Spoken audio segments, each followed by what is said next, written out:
अंत है तभी उत्पन्न है, उत्पन्न है तो अंत है।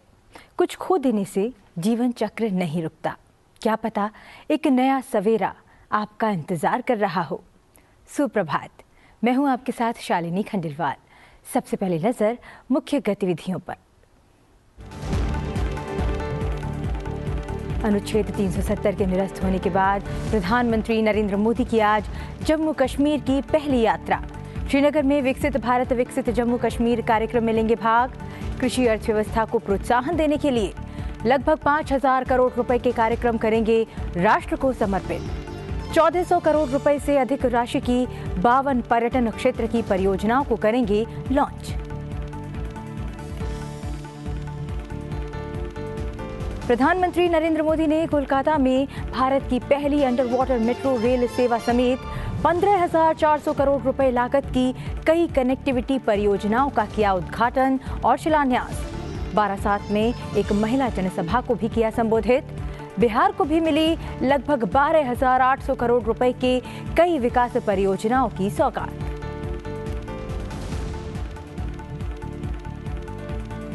उपराष्ट्रपति जगदीप धनखड़ 8 मार्च को 3 दक्षिणी राज्यों कर्नाटक, केरल और तमिलनाडु का करेंगे दौरा। आज चंडीगढ़ में पंजाब यूनिवर्सिटी के 71वें वार्षिक दीक्षांत समारोह में होंगे मुख्य अतिथि। संसद के संविधान सदन में राष्ट्रीय युवा संसद महोत्सव का हुआ समापन। लोकसभा अध्यक्ष ओम बिरला ने युवाओं का किया आह्वान। कहा, प्रौद्योगिकी, नवाचार और आर्टिफिशियल इंटेलिजेंस में भारत को अग्रणी देश के रूप में करें स्थापित।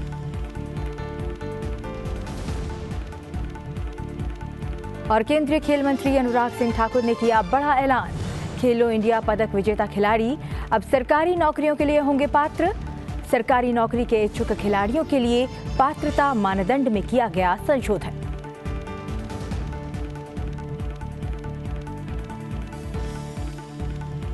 सुप्रभात में बात करते हैं विस्तार से। प्रधानमंत्री नरेंद्र मोदी आज जम्मू कश्मीर का दौरा करेंगे। इस दौरान वे राज्य को 6,400 करोड़ रुपए की विकास परियोजनाओं की सौगात देंगे और 1,000 युवाओं को नौकरी का नियुक्ति पत्र देंगे।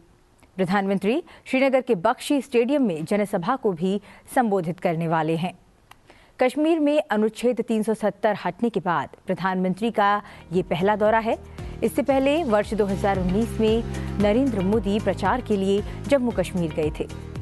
प्रधानमंत्री नरेंद्र मोदी आज दोपहर करीब 12 बजे श्रीनगर के बख्शी स्टेडियम पहुंचेंगे, जहां वे विकसित भारत विकसित जम्मू कश्मीर कार्यक्रम में भाग लेंगे। कार्यक्रम के दौरान प्रधानमंत्री जम्मू कश्मीर में कृषि अर्थव्यवस्था को बढ़ावा देने के लिए लगभग 5,000 करोड़ रुपए के कार्यक्रम समग्र कृषि विकास कार्यक्रम राष्ट्र को समर्पित करेंगे। प्रधानमंत्री स्वदेश दर्शन और प्रसाद योजना के तहत 1,400 करोड़ रुपए से अधिक की पर्यटन क्षेत्र से संबंधित कई परियोजनाओं का आज शुभारंभ करने वाले हैं। इन परियोजनाओं में हजरत बल तीर्थ का एकीकृत विकास परियोजना भी शामिल है। इसके अलावा प्रधानमंत्री नरेंद्र मोदी जम्मू कश्मीर के लगभग 1,000 नए सरकारी कर्मचारियों को नियुक्ति पत्र वितरित करेंगे और विभिन्न सरकारी योजनाओं के लाभार्थियों के साथ बातचीत भी करेंगे। प्रधानमंत्री भारतीय प्रवासियों को अतुल्य भारत के राजदूत बनने के लिए प्रेरित करने और भारत में पर्यटन को बढ़ावा देने के उद्देश्य से चलो इंडिया ग्लोबल डायस्पोरा अभियान शुरू करेंगे। ये अभियान प्रधानमंत्री के आह्वान के आधार पर शुरू किया जा रहा है, जिसमें उन्होंने भारतीय प्रवासी सदस्यों से कम 5 गैर भारतीय मित्रों को भारत की यात्रा करने के लिए प्रोत्साहित करने का अनुरोध किया था। 3 करोड़ से अधिक प्रवासी भारतीयों के साथ भारतीय प्रवासी सांस्कृतिक राजदूत के रूप में काम करते हुए भारतीय पर्यटन के लिए एक शक्तिशाली उत्प्रेरक के रूप में काम कर सकते हैं।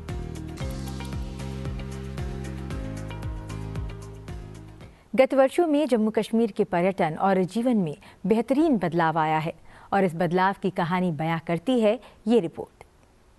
प्रधानमंत्री श्री नरेंद्र मोदी जी 7 मार्च 2024 को कश्मीर घाटी आ रहे हैं। प्रधानमंत्री जी के विकसित भारत के संकल्प के अंतर्गत दिए गए 32,000 करोड़ के डेवलपमेंटल प्रोजेक्ट से कश्मीर घाटी में खुशी की लहर दौड़ गई है। आपके माता पिता को, आपके दादा दादी को, आपके नाना नानी को मुसीबतों से जिंदगी जीनी पड़ी। मेरे नौजवान, आपको कभी भी ऐसी मुसीबतों से जिंदगी जीनी नहीं पड़ेगी। ये मैं करके दिखाऊंगा, ये मैं आपको विश्वास दिलाने आया हूं। जम्मू कश्मीर की जनता प्रधानमंत्री श्री नरेंद्र मोदी जी का तहे दिल से स्वागत करती है। इससे पहले बुधवार को प्रधानमंत्री नरेंद्र मोदी ने बिहार के पश्चिम चंपारण जिले का दौरा किया। वहां प्रधानमंत्री ने बेतिया में लगभग 12,800 करोड़ रुपए की विभिन्न बुनियादी ढांचा परियोजनाओं का लोकार्पण, उद्घाटन और शिलान्यास किया। ये परियोजनाएं रेल, सड़क और पेट्रोलियम और प्राकृतिक गैस से संबंधित हैं। प्रधानमंत्री का पश्चिमी चंपारण के बेतिया में गर्मजोशी से स्वागत किया गया। इस मौके पर प्रधानमंत्री ने कहा कि बिहार की धरती ने सदियों तक देश का नेतृत्व किया है, जिसने एक से बढ़कर एक प्रतिभावान व्यक्तित्व दिए हैं। विकसित भारत के लिए बिहार का विकसित होना बहुत जरूरी है।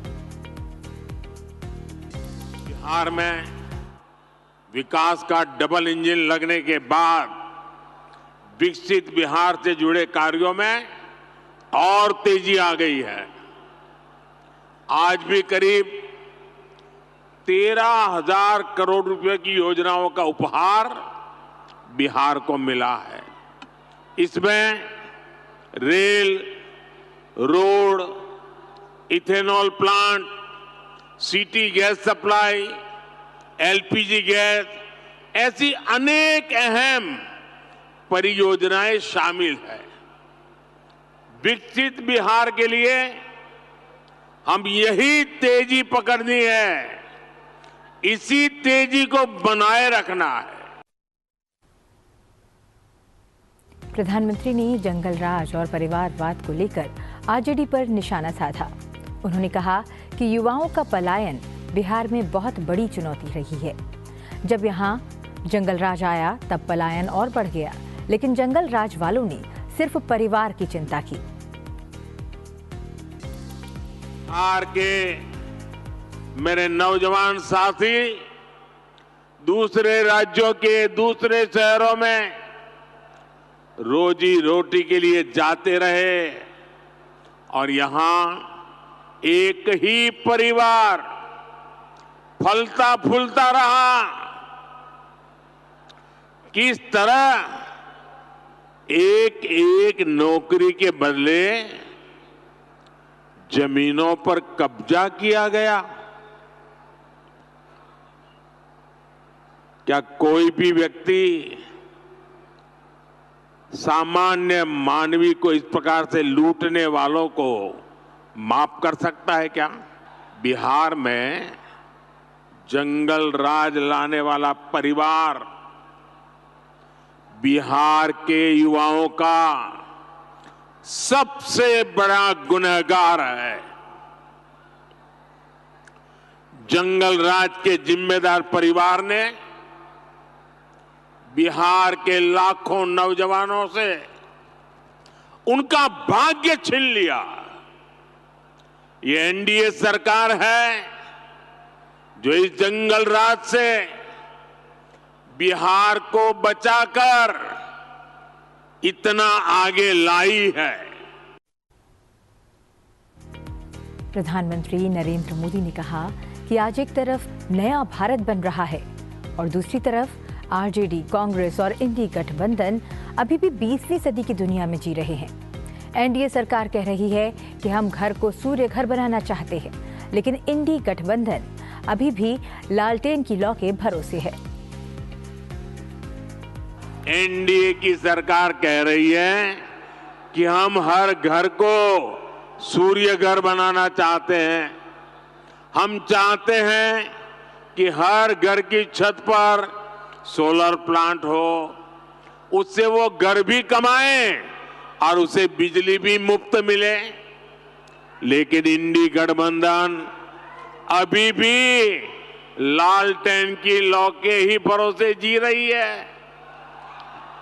जब तक बिहार में लालटेन का राज रहा, तब तक सिर्फ एक ही परिवार की गरीबी मिटी, एक ही परिवार समृद्ध हुआ। साथियों, आज जब मोदी ये सच्चाई बताता है तो ये मोदी को गाली देते हैं। भ्रष्टाचारियों से भरे इंडी गठबंधन का सबसे बड़ा मुद्दा है मोदी का परिवार नहीं है। ये लोग कहते हैं कि इंडी गठबंधन के परिवारवादी नेताओं को लूटने का लाइसेंस मिलना चाहिए। बुधवार को प्रधानमंत्री नरेंद्र मोदी पश्चिम बंगाल भी गए और वहां कोलकाता में 15,400 करोड़ रुपए की कई परियोजनाओं का उद्घाटन किया। इनमें भारत की पहली नदी के नीचे मेट्रो रेल परियोजना भी शामिल है। प्रधानमंत्री नरेंद्र मोदी ने यहां से कवि Subhash metro, Majerhat metro, Kochi metro, Agra metro, Meerut RRTS section, Pune metro, explained metro, Kolkata समेत कई मेट्रो रेलवे सेवाओं को हरी झंडी दिखाई।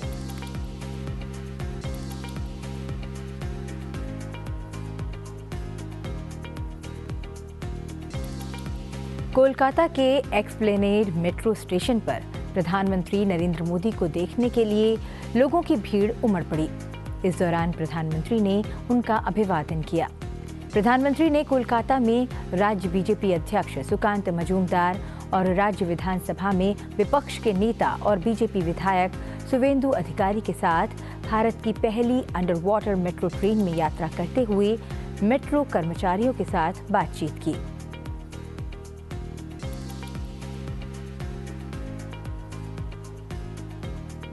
प्रधानमंत्री ने भारत की पहली अंडर वाटर मेट्रो रेल की यात्रा के दौरान छात्रों के साथ भी संवाद किया। हावड़ा मेट्रो स्टेशन भारत का सबसे अधिक गहराई पर स्थित मेट्रो स्टेशन है।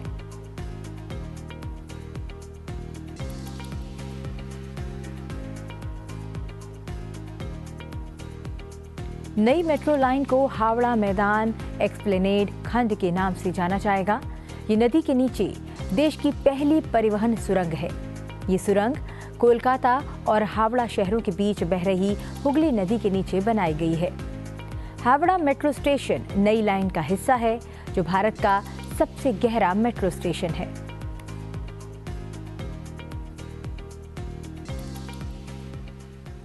पश्चिम बंगाल के उत्तर 24 परगना के बारासात में प्रधानमंत्री नरेंद्र मोदी ने महिला रैली को संबोधित किया।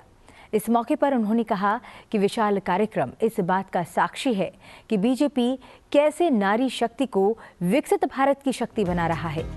प्रधानमंत्री ने कहा कि 9 जनवरी को बीजेपी ने देश में नारी शक्ति वंदन अभियान शुरू किया था। इस दौरान देश भर में लाखों स्वयं सहायता समूहों से संवाद किया गया। इन 10 वर्षों में देश में सेल्फ हेल्प ग्रुप से जुड़ी महिलाओं की संख्या 10 करोड़ को पार कर गई है। इसमें पश्चिम बंगाल की भी आप जैसी 1 करोड़ 25 लाख से ज्यादा बहनें हैं। हमारे देश में 10 वर्षों में बहनों के इन समूहों को स्वरोजगार के लिए 8 लाख करोड़ रुपए की मदद बैंकों से दिलवाई है। बंगाल के सेल्फ हेल्प ग्रुप्स को भी करीब 90,000 करोड़ रुपए की मदद मिली है। और मैं तो अब जिस प्रकार से ये स्वयं सहायता समूह, ये महिला स्वयं सहायता समूह, उनकी जो ताकत देख रहा हूं ना, तो मैंने तो एक मीटिंग में कहा था, ये सिर्फ महिला स्वयं सहायता समूह ऐसा नहीं है, ये तो राष्ट्र सहायता समूह है। राष्ट्र सहायता समूह है। साथियों, इस राशि से बंगाल की महिलाओं ने कृषि क्षेत्र में, कुटीर उद्योग में, मछली पालन में, शहद पालन में, हस्तशिल्प में एक से बढ़कर एक काम किए हैं। साथियों, भाजपा सरकार का प्रयास गांव में रहने वाली आप जैसी बहनों को लखपति दीदी बनाने का है। अब बढ़ते हैं आगे और बात करते हैं उपराष्ट्रपति के आज के कार्यक्रम की। उपराष्ट्रपति जगदीप धनखड़ आज चंडीगढ़ के दौरे पर रहेंगे। अपनी एक दिवसीय यात्रा के दौरान उपराष्ट्रपति भारत के सबसे पुराने विश्वविद्यालयों में से एक पंजाब यूनिवर्सिटी जाएंगे और पंजाब यूनिवर्सिटी के 71वें वार्षिक दीक्षांत समारोह में मुख्य अतिथि के तौर पर शामिल होंगे।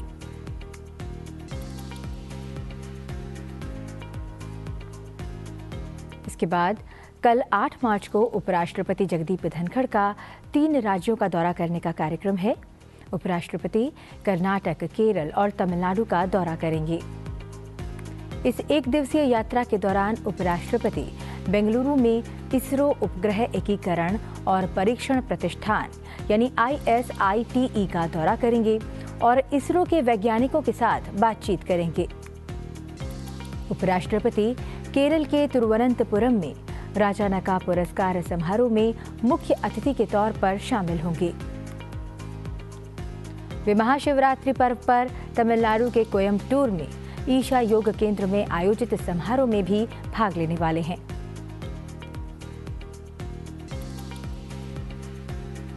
बढ़ते हैं आगे और बात करते हैं युवा संसद कार्यक्रम की।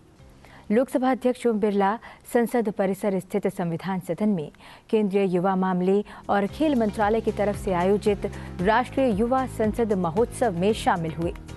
संविधान सदन में उन्होंने राष्ट्रीय युवा संसद कार्यक्रम के विजेता प्रतिभागियों को सम्मानित किया। इस मौके पर लोकसभा अध्यक्ष ने कहा कि युवाओं के पास नई सोच, नए विचार और नया जोश है, जिससे वे सतत भविष्य की ओर भारत को आगे बढ़ाने का साहस रखते हैं। उन्होंने उम्मीद जताई कि विकसित भारत के संकल्प की सिद्धि युवा ही करेंगे। 47 का भारत कैसा होना चाहिए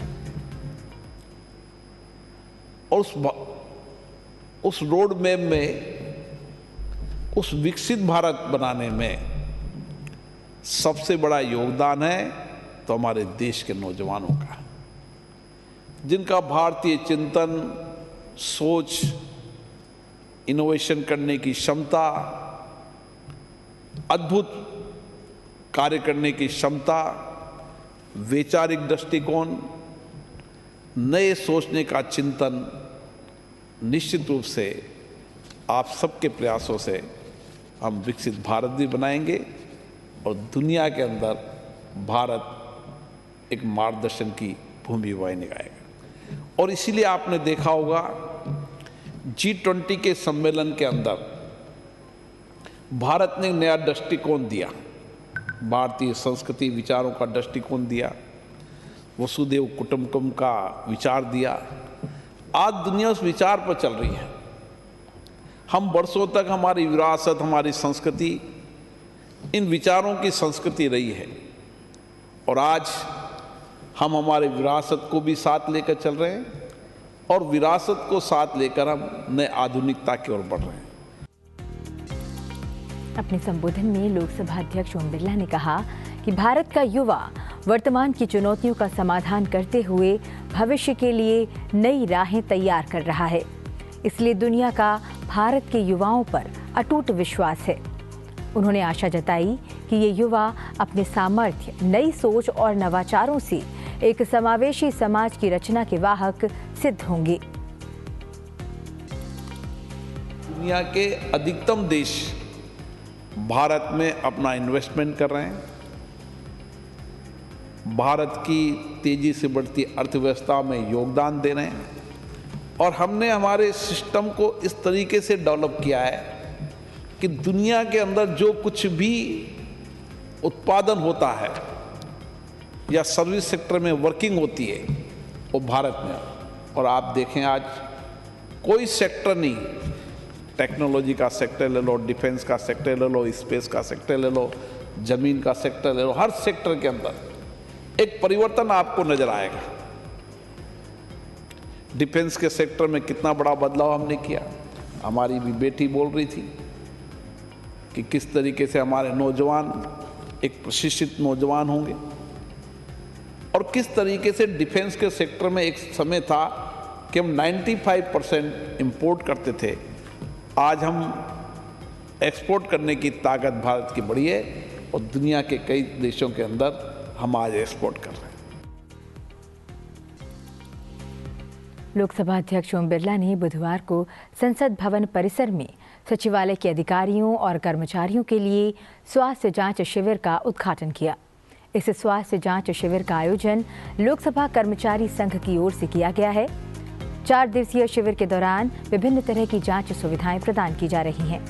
इस शिविर में विशेषज्ञ डॉक्टर, ऑर्थोपेडिक और जनरल फिजिशियन की ओर से परामर्श सुविधाएं भी दी जा रही हैं। अंतर्राष्ट्रीय महिला दिवस के अवसर पर 8 मार्च को सचिवालय की महिला अधिकारियों और कर्मचारियों को विशेष रूप से जांच और परामर्श की सुविधाएं प्रदान की जाएंगी। लोकसभा अध्यक्ष ओम बिरला ने कहा है कि महिलाओं को अधिक आर्थिक स्वायत्तता, व्यक्तिगत स्वतंत्रता और राजनीतिक शक्ति हासिल हो, इस दिशा में सरकार हर संभव प्रयास कर रही है। वो दिल्ली के लक्ष्मीबाई कॉलेज में नए भवन के उद्घाटन के अवसर पर संबोधित कर रहे थे। लोकसभा अध्यक्ष ने कहा कि भारत ने वर्ष 2047 तक विकसित देश बनने का संकल्प लिया है। अगले 25 वर्ष देश के लिए, आपके भविष्य के लिए बहुत अहम है। उन्होंने कहा कि पिछले 10 वर्षों में नारी शक्ति के सशक्तिकरण को लेकर अनेक कदम उठाए गए हैं। आज हमारी नारी शक्ति का परचम हर क्षेत्र में लहरा रहा है। आज देश के हर क्षेत्र के अंदर हमारी महिलाएं नेतृत्व कर रही है। सामाजिक क्षेत्र हो, आर्थिक क्षेत्र हो, राजनीति क्षेत्र हो, टेक्नोलॉजी का हो, विज्ञान का हो, अनुसंधान का हो, कौन सा क्षेत्र नहीं है जिस क्षेत्र में हमारी महिलाएं नेतृत्व नहीं कर रही। और इसीलिए इसी आत्मविश्वास के साथ आपको इस कॉलेज के कैंपस से निकलना है। ये कॉलेज के आपके दिन आपके जीवन में हमेशा बहुत अमूल्य दिन है। ये कॉलेज के अंदर आपका शिक्षण और प्रशिक्षण आपके जीवन की नींव है, जो आने वाले समय में नए भारत के भविष्य को लिखेगी, नए भारत की इबादत को लिखेगी। लोकसभा अध्यक्ष ने कहा कि आज देश नए सपनों और संकल्पों को लेकर आगे बढ़ रहा है। नई पीढ़ी नई आशा और आकांक्षाओं को लेकर चल रही है। 21वीं सदी का भारत दशकों पुरानी शिक्षा व्यवस्था से आगे नहीं बढ़ सकता था। इसी को ध्यान में रखते हुए नई राष्ट्रीय शिक्षा नीति तैयार कर लागू की गई है। मुझे पता है, मेरी भी 2 बेटियां हैं और बेटियों के विचारों को, उनकी संवेदनाओं को मैं ठीक से समझता हूं। और इसीलिए आज इस परिवर्तन के दौर में आपकी उड़ान, आपके हौसले भारत को नया नेतृत्व देंगे और हम सब हमारी नई शिक्षा पद्धति प्रणाली को अपनाते, जिसमें समावेश है, जिसमें अनुकूलता है, उस शिक्षा पद्धति को कौशल और प्रशिक्षण के साथ हमारे शिक्षण को भी करेंगे और कौशल प्रशिक्षण के साथ एक नई पहल जो भारत के प्रधानमंत्री जी ने की, उस दिशा की ओर बढ़ेगी। बढ़ते हैं आगे। केंद्रीय गृह मंत्री अमित शाह ने कहा है कि लोकसभा चुनाव से राष्ट्र के अगले 25 वर्षों का भविष्य निर्धारित होगा। वे मुंबई में इंडिया ग्लोबल फोरम के वार्षिक निवेश सम्मेलन नेक्स्ट 10 में बोल रहे थे। गृह मंत्री अमित शाह ने कहा कि 1 दशक के कार्य प्रदर्शन और भविष्य के लिए एक व्यापक रोडमैप के साथ बीजेपी प्रधानमंत्री नरेंद्र मोदी के नेतृत्व और मार्गदर्शन में चुनाव लड़ेगी। उन्होंने कहा कि पिछले दशक में 40 से अधिक नीतियां लागू की गई हैं, जिनमें इलेक्ट्रॉनिक्स पर राष्ट्रीय नीति, make in India, startup India और स्टैंड अप इंडिया जैसी महत्वपूर्ण पहल शामिल हैं। पिछले दशक में लिए गए महत्वपूर्ण निर्णयों का उल्लेख करते हुए गृह मंत्री ने कहा कि सरकार ने 50 से अधिक निर्णयों को लागू किया है, जिनमें विमुद्रीकरण, वस्तु और सेवा कर, जीएसटी लागू करना, नागरिकता संशोधन अधिनियम विधेयक, 3 तलाक समाप्त करना और नई शिक्षा नीति बनाना शामिल है। उन्होंने कहा कि सरकार ने प्रदर्शन आधारित राजनीति की एक मिसाल कायम की है, जिसमें परिवार या जाति के बजाय योग्यता को प्राथमिकता दी गई है। सेल्फ रिलायंट, डोरमेंट से डायनेमिक गवर्नमेंट, रेग्रेसिव से प्रोग्रेसिव ग्रोथ और फ्रेजाइल इकोनॉमी से टॉप इकोनॉमी की ओर देश आगे बढ़ रहा है। और मुझे विश्वास है कि यात्रा हमारी आने वाले दशकों तक चलेगी और मोदी जी ने जो हमारे सामने लक्ष्य रखा है, पूरी देश की पार्लियामेंट ने एक लक्ष्य सुनिश्चित किया है कि 15 अगस्त 2047 को भारत पूर्ण विकसित देश होगा, भारत आत्मनिर्भर देश होगा और भारत टॉप 3 इकोनॉमी में शुमार होगा। ये लक्ष्य को हम जरूर सिद्ध करेंगे, उसका मुझे विश्वास है। सुप्रभात में आज के लिए बस इतना ही। चलते चलते आपको छोड़ जाते हैं आज के दिन के इतिहास के साथ। आप बने रहिए संसद टीवी के साथ। मुझे दीजिए आज्ञा। नमस्कार। 7 मार्च साल 1961 को गोविंद बल्लभ पंत का निधन हुआ। इन्होंने इलाहाबाद विश्वविद्यालय से शिक्षा ग्रहण की और बाद में वकील के रूप में काम किया। अपनी इस भूमिका में पंत जी ने साल 1925 में हुए काकोरी ट्रेन एक्शन के क्रांतिकारियों राम प्रसाद बिस्मिल, अशफाक उल्लाह खां और अन्य क्रांतिकारियों को डिफेंड किया था। साल 1940 के सत्याग्रह आंदोलन और साल 1942 में भारत छोड़ो आंदोलन के दौरान इन्हें गिरफ्तार कर जेल भेजा गया। आजादी के बाद साल 1955 से साल 1961 तक इन्होंने केंद्रीय गृह मंत्री के रूप में कार्य किया। पंत जी को आधुनिक भारत के वास्तुकारों के रूप में याद किया जाता है। साल 1957 में इन्हें भारत रत्न से नवाजा गया। 7 मार्च साल 2009 को अमेरिकी अंतरिक्ष एजेंसी नासा ने केपलर नाम की एक दूरबीन को अंतरिक्ष में भेजा। नासा ने ब्रह्मांड में पृथ्वी जैसे ग्रह और उन पर जीवन को तलाशने के लिए केप कैनावेरल से इस दूरबीन को भेजा था। केपलर दूरबीन को मानव जाति के इतिहास की सबसे शक्तिशाली दूरबीन माना गया। केपलर दूरबीन की मदद से हजारों एक्सोप्लैनेट्स की खोज की गई। एक्सोप्लैनेट्स उन ग्रहों को कहते हैं जो सौर मंडल से बाहर हैं। साल 2018 तक जब केपलर अपने अंतिम चरण में था, तब तक यह लगभग 4000 एक्सोप्लैनेट्स की खोज कर चुका था।